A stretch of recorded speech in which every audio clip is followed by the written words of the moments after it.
Hello everybody, it's Kristen.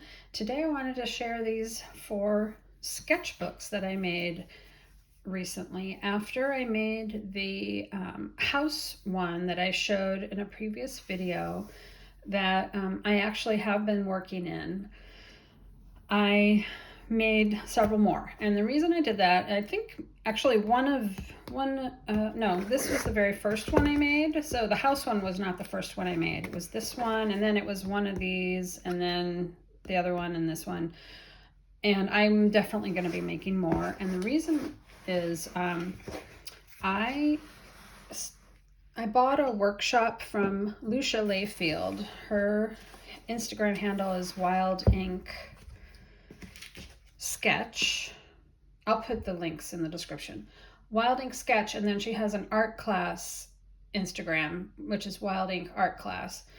Anyway, she did a workshop called Make a Messy Journal, and her style of, I think it's Make a Messy Journal. Anyway, her style of making them is to take a hardcover book, like a really old hardcover, and have the spine intact. I mean, you could actually in the workshop she shows you how to make a spine, which I already know how to do, but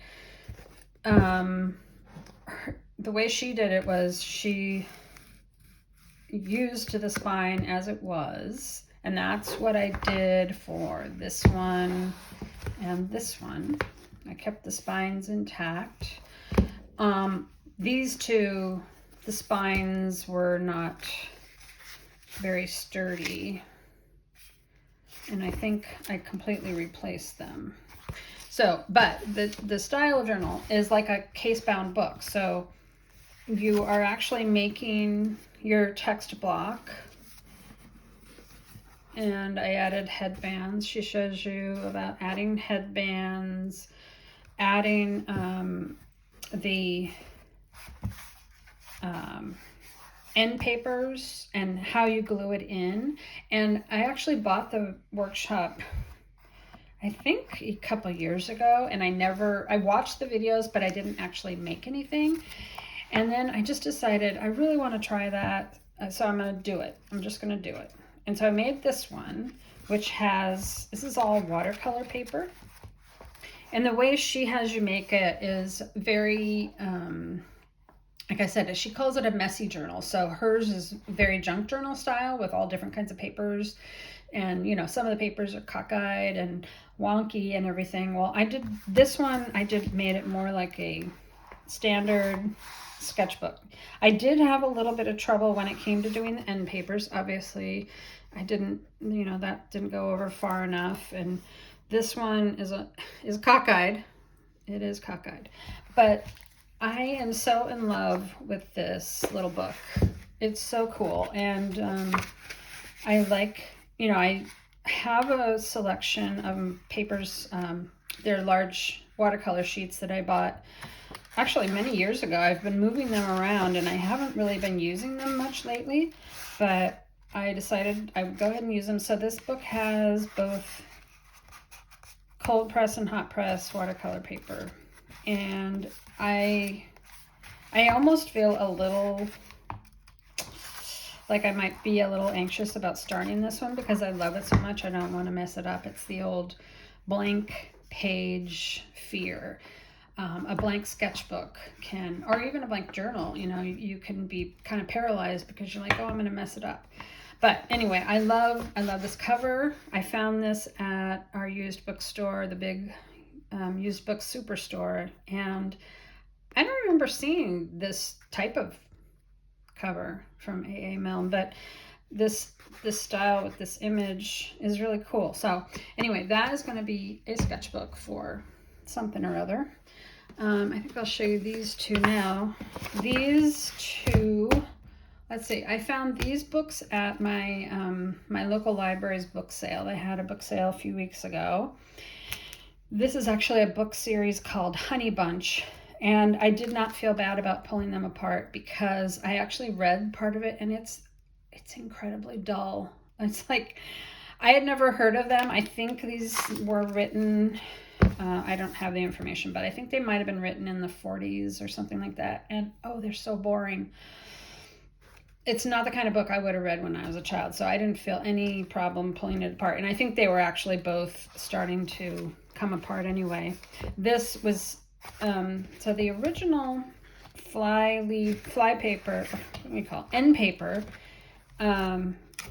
is actually underneath this page here. It's underneath here. This is sketch paper that I used for the first and last pages so that I could use it as the end paper. And I covered it up just like this over here, but I found these that had been is that called the fly leaf? It's the loose sheet that had the same image as the original end paper did. So I stuck that on here, and I did the back one as well, which was, it was ripped, but that's okay. I still like having that in there with all the little details about where it came from. And it even has the date it was a school library book, I think.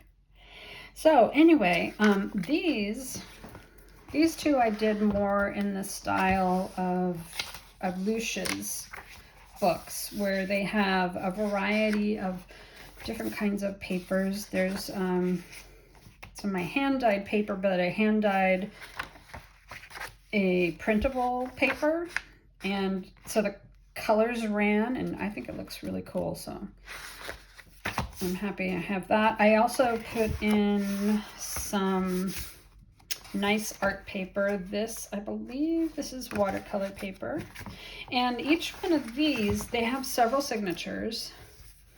They usually have, oh gosh, I don't know, this one I think has 6, so they generally tend to be 6 to 8 signatures. Just, it was depending on the size of the spine. And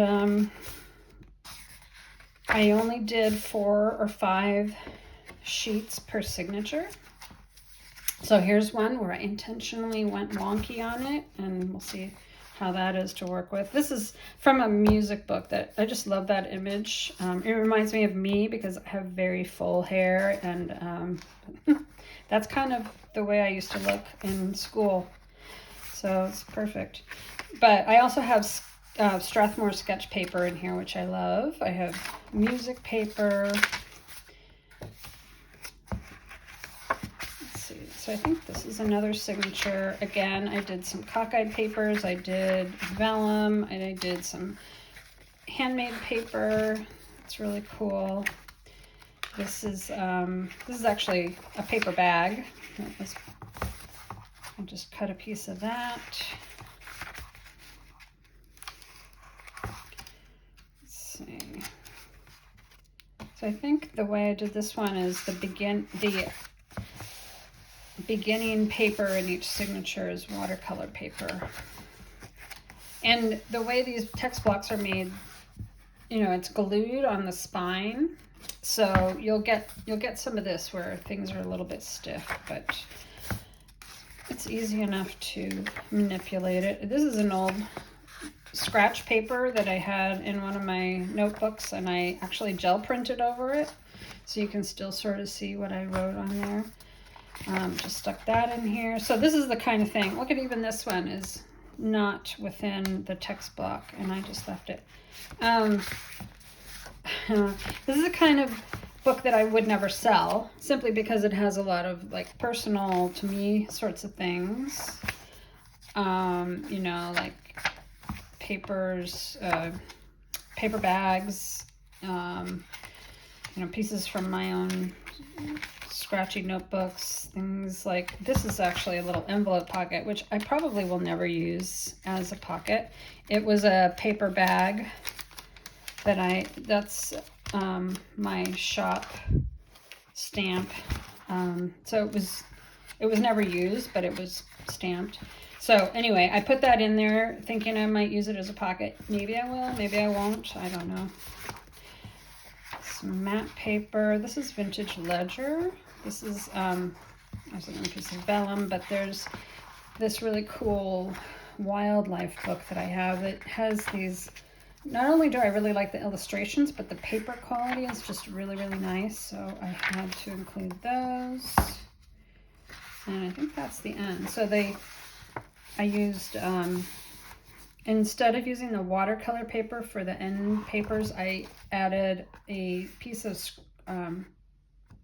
sketch paper as the final. So I think I used that as the first and last signature. So this first and last would have only included this one sheet of paper. So that is actually sewn in. Oh no, this one, sorry. Oh no, it didn't include that. I'm going to tell you exactly what I did. So this is a signature that had 4 sheets in it, but I did use sketch paper so that I could glue it down and not feel bad about wasting part of a watercolor paper, but also this is thinner. This is 80-pound paper or something like that, and I think my watercolor paper is 140 pounds, so this is just easier to glue down. So anyway, yeah, the last signature does have other sheets in it. It actually has, this is another piece of sketch paper. This is craft paper, and this is a birthday card that my son got. And I just really loved the owl on there. So anyway, that was that one. This one is a little bit thicker. Oh, the other thing that I did on these, which you can't, it doesn't really show up on this one. This is the first one, I think.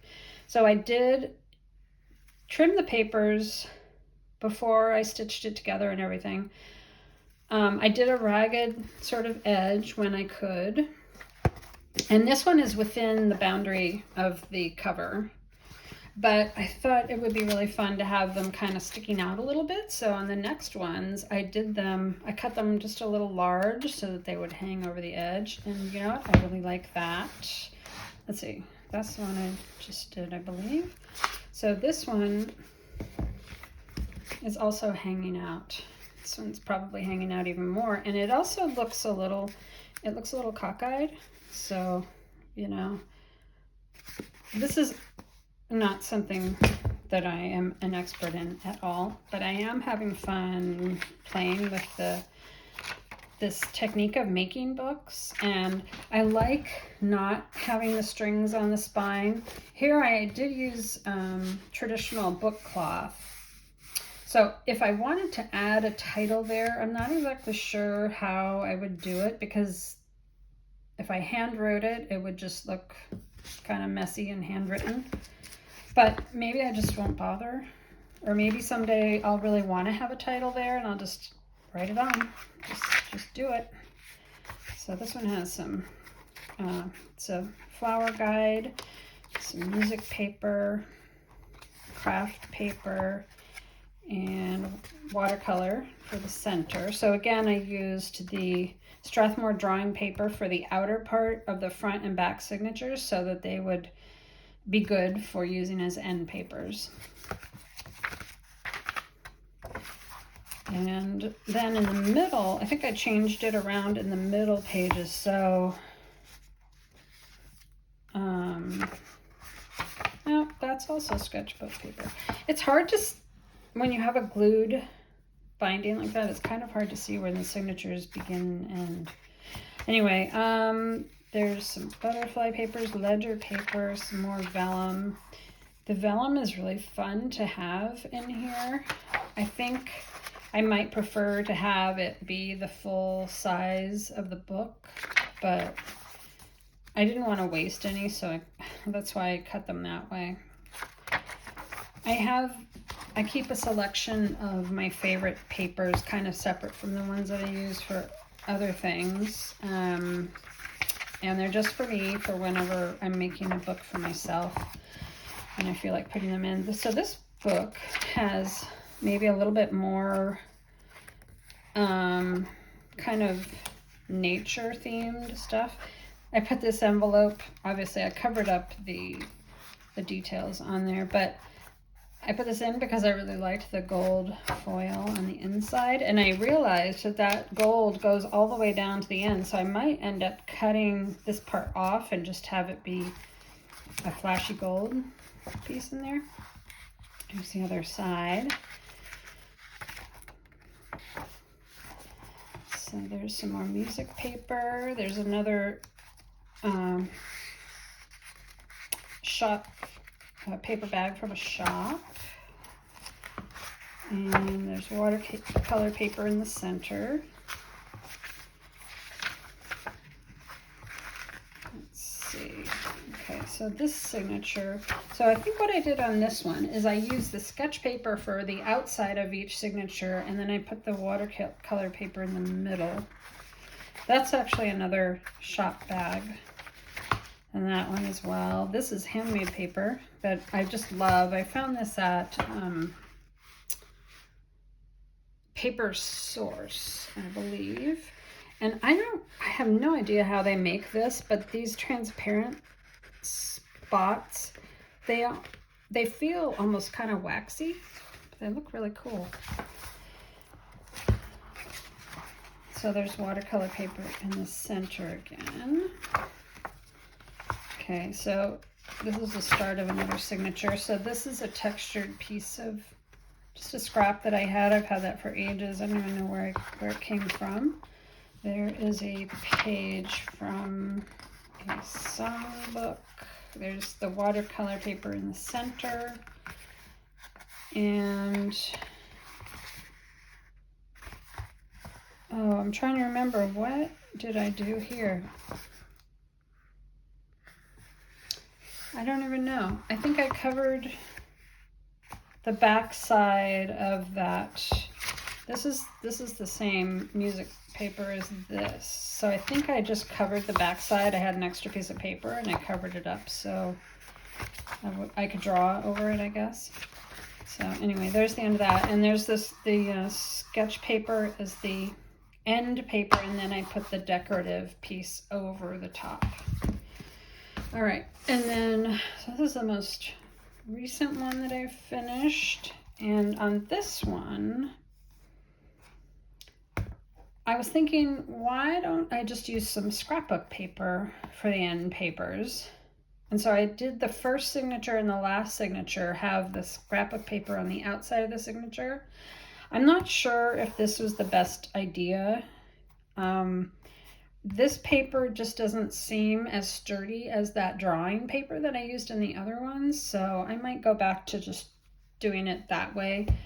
And also this is crooked, which is a bummer, but it's just for me, so it doesn't matter.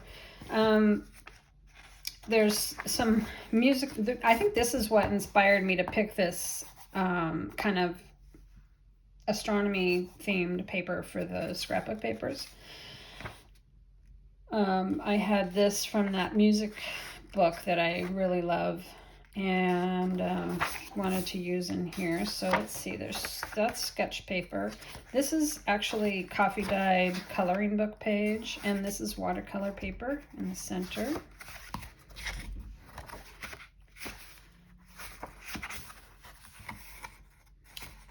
And this is the scrapbook paper, so that's what it looks like on the other side.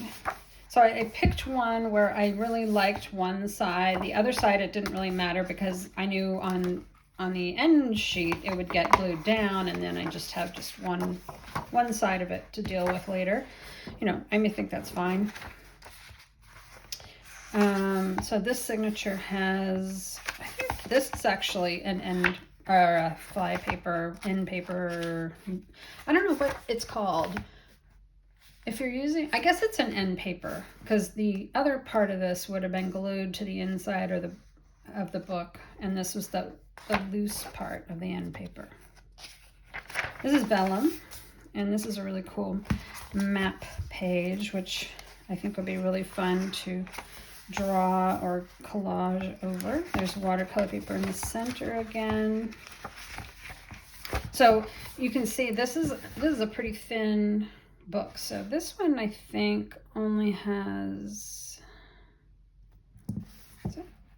4 or 5 signatures. This is a little illustration from a Disney Bambi story, and I just thought it was really pretty with the colors in here. What do we have here? A Dutch lullaby. This is watercolor paper in the center.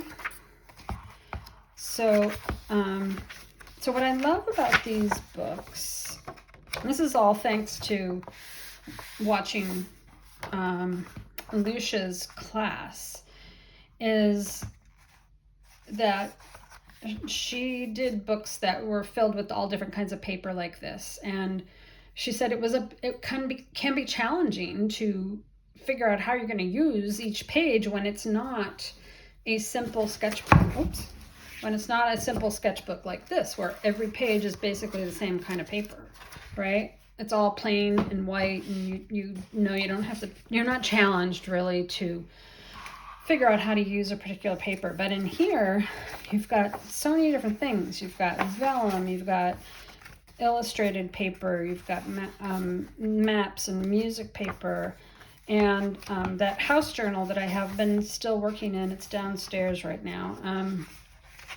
I've been having so much fun trying to figure out how to use each individual paper. So in this one, like the scrapbook paper, I'm not sure exactly how I would use that, but I think it'd be really fun to try. But if I decided I didn't want to do anything on there, you know, I could just use this page for doing some kind of sketching or painting or whatever, and just keep that as it is, or use it for collage, which would also be fun. There's a little book page illustration. This one has some coffee dyed paper, watercolor paper in the center. And then we're to the last page, and I knew I wanted to have this constellation paper be the end paper. And say it's crooked, but oh well. I love this, and it's not a huge thing, huge sketchbook. It's actually pretty thin, but it has plenty of pages. It'd be really fun just to, you know, decide, you know, if I want it for a daily sketchbook or if I want it for a particular travel journal. That would be really fun. But anyway, this is the kind of stuff that I've been working on lately and really having a good time with. So if you think these are cool, please let me know, because I am trying to decide whether I want to include books like this in my shop. I don't know if anybody would be even interested, and if maybe they would only prefer it if it had just plain old watercolor paper or drawing paper. But what I'd really love to know is whether you think these ones with the variety of paper are fun, or if they're scary, if there's something you would want to try. I am so enjoying the house one, and I'll come back and do another video on that when it's more full. I've been working on it pretty much every night, and I'm having a really good time. So let me know what you think about these. I think they're pretty cool, and I would love to know if you think so too. Okay, I think that's it for today. Thanks a lot. Bye-bye.